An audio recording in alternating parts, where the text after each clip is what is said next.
Thanks so much for joining us for another edition of our Open Mic program on this September the 11th, 2020. It's hard to believe so many years have gone by, but we do have a special guest today, Ted Hall. And Ted, one thing we got to talk about is we got to mention 9/11, and everybody's kind of saying, where were you? I know I was actually at the radio station when I heard it hit the news, and I said, that's odd. Well, I was actually helping a chamber put a sign up, and we're taking a picture. It's a picture moment. Second plane hit, and it hit just before I left, before I left. And I said, this is not a coincidence, something bad. And I called the Arkansas Radio Network, and I remember telling him, I said, I need a long form. We didn't have the technology of getting long form news at that moment. I mean, it's wall to wall where they just talk about what's going on right there. Right. I said, we need that on that channel now. And I remember the young man says, I don't know. I said, this is the biggest moment of your life. Do it. Don't ask anybody. Just get it done. They turned it on. So we were the very first station to go long form. Oh, okay. And you heard it from ABC News going continuous coverage. Right. And it was one of those moments in your career that you think you just knew that this was big.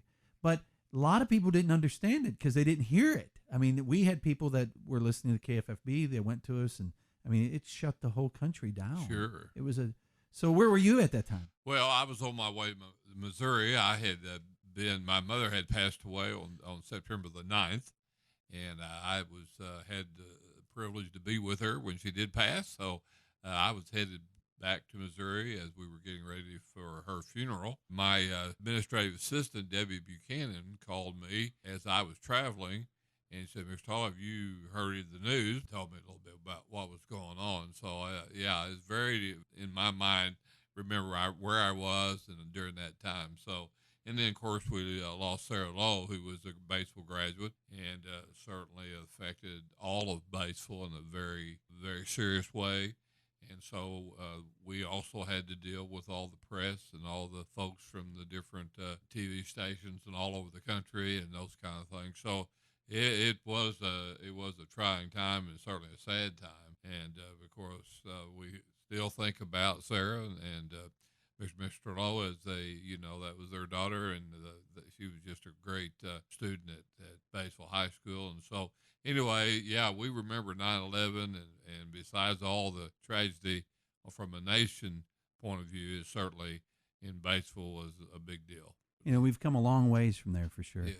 But you are here to talk about aging. Yes. And that's something we always talk about. We got Ted Hall with it. And, that's certainly the tragedy there. And we're facing a different type of tragedy, you might say, with this virus that's going on throughout the country. We're not, we don't get too much into who did what or all those kind of things, but we do know that we've been serving seniors from this started. Thankfully, we have some really good people, smart people that work at White River, is that we instantly decided that we had to have a protocol for our age before they could go into a home. And that means, and we have certain protocols anyway, but we had to take extra precautions and making sure the hands were washed, making sure the gloves, they were gloves, and make sure that they were very careful how they went about their normal duties and making sure that our clients were taken care of also. So it was a big responsibility, Bob, and we've been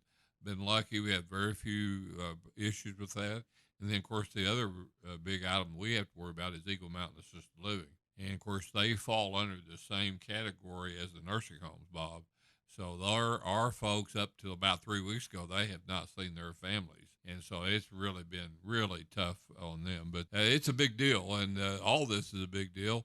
And certainly if you're of that age, 65 or older, and you've got chronic disease type things going on with you, it's a serious thing. That's one thing we looked at as the CDC and even the president and all that at the very beginning. When they shut down the nursing homes, that was the very first part, and that was the vulnerable ones. Yes. They knew that. They said it from the beginning. And then we've seen the CDC report, which is on our Facebook and our website, that came out that 94% of those that died of COVID had other health conditions.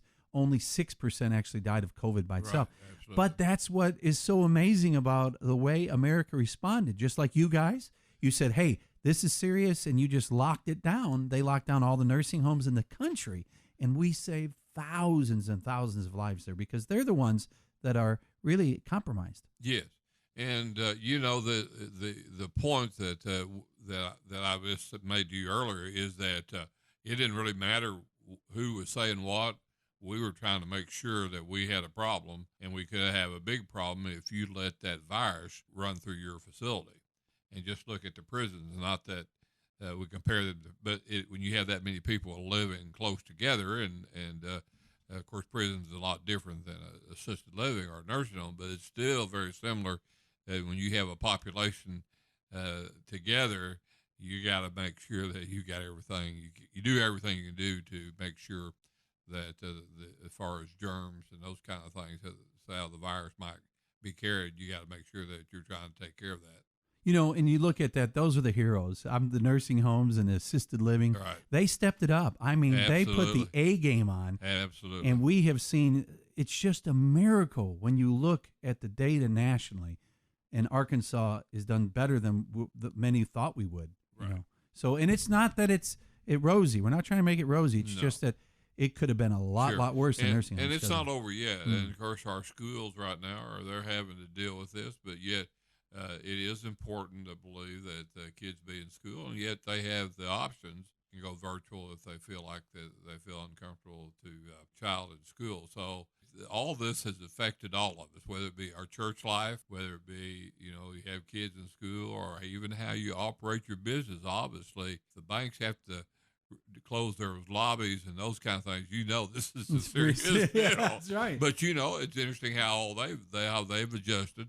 Right. And so it really is I think America will look back and look at it. There'll be lots of things they could do to improve it.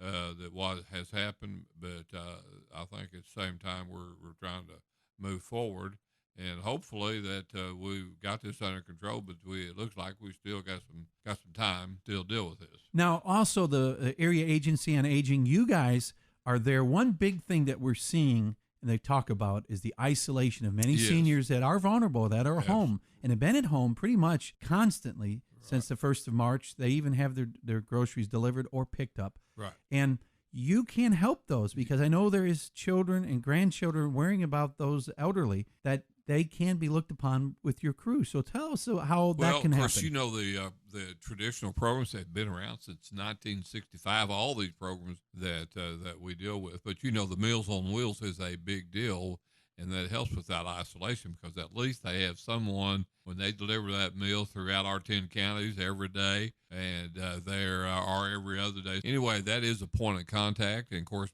Bob, we've had to have a protocol with that to make sure that our drivers, when they deliver those food, that they have a certain way they do it.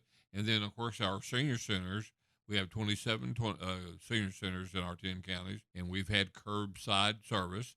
And those have increased, by the way, the participation, because even though they couldn't go in and socialize, and they're still not able to do that, but we're ready to do that when they tell us, when the governor says it's okay to go, then we'll move forward in doing that. But right now, we're still using curbside service at our senior centers. And again, we're making sure that our people that we serve, whether it be the senior centers, we're making contact with those people, but also in-home services. And Bob, right today, we have over 600 aides out in the homes throughout our 10 county. And so they're making sure that they're staying in contact with those folks. Now, the folks that don't have service with us, I think there's been an attempt in all the churches to make sure they keep up with their congregation and see those kind of things. So I think it's been a big effort, and I think Governor Hudson has continued to keep us informed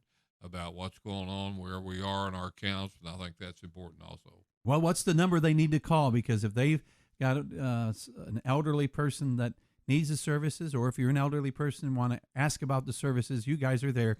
Any question about seniors, Absolutely. You're there. And I always give this first one because it's easy for me, but I'm going to give you both of them. We have our corporate office is 870-612-3000. That phone call there can get you to any place that we have in our 10 county areas. Give us what you need, and we'll help you get to the right place. And then we have 1-800-382-3205. That's 1-800-382-3205. and that number will get you someone that can help you. Because, Bob, the first thing that we do, if we have someone that needs services, we're going to get a care manager involved with them, and they help with the family, and they help what programs they can have. You know, we have people that qualify under Our Choices. That's a government program.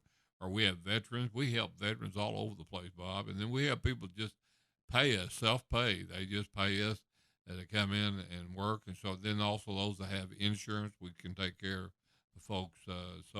The main thing, we're there. We're the voice of seniors in this area.